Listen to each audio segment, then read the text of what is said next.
காலையில என்னை தேடுகிறவர்கள், அதிகாலையில் என்னை தேடுகிறவர்கள், விசுவாசத்தோடு என்னை தேடுகிறவர்கள், நம்பிக்கையோடு என்னை தேடுகிறவர்கள், கிடைக்குமா கிடைக்காதா, ஜெபிக்கலாமா ஜெபிக்க கூடாதா, போலாமா போனவா அப்படின்னு இல்லை, வாஞ்சையோடு கூட தேடுகிறவர்கள், விசுவாசத்தோடு தேடுகிறவர்கள், நம்பிக்கையோடு கூட தேடுகிறவர்கள், ஜெபிக்கிறவர்கள், பைபிள் சொல்றது என்னை கண்டடைவார்கள். அல்லேலூயா.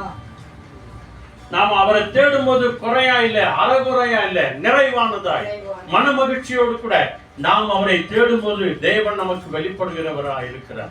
பாருங்க, அதை தேடுறதுக்கு முன்னால் ஆண்டவர் சொல்றார் பாருங்க, என்னை சிநேகிக்கிறவனை நம்ம ஆண்டவரை எவ்வளவு நேசிக்கிறோம் அப்படின்றத ஆண்டவர் சொல்றாருங்க. ஜெபத்துக்கு முன்னால என்ன முதல்ல நேசி மகனே, என்னை அன்பு செய், என் மேல அன்பாய் வா, என் மேல கரிசனையா வா, நிச்சயமாக உன்னை நான் ஆசீர்வதிப்பேன், என்னை சிநேகிக்கிறவர்களை நான் சிநேகிப்பேன், என்னை தேடுகிறவர்கள் அவர்கள் கண்டடைவார்கள். முதல்ல இந்த வேதத்தை நம்ம நேசிக்கணுமா, அன்பு செய்யணுமா.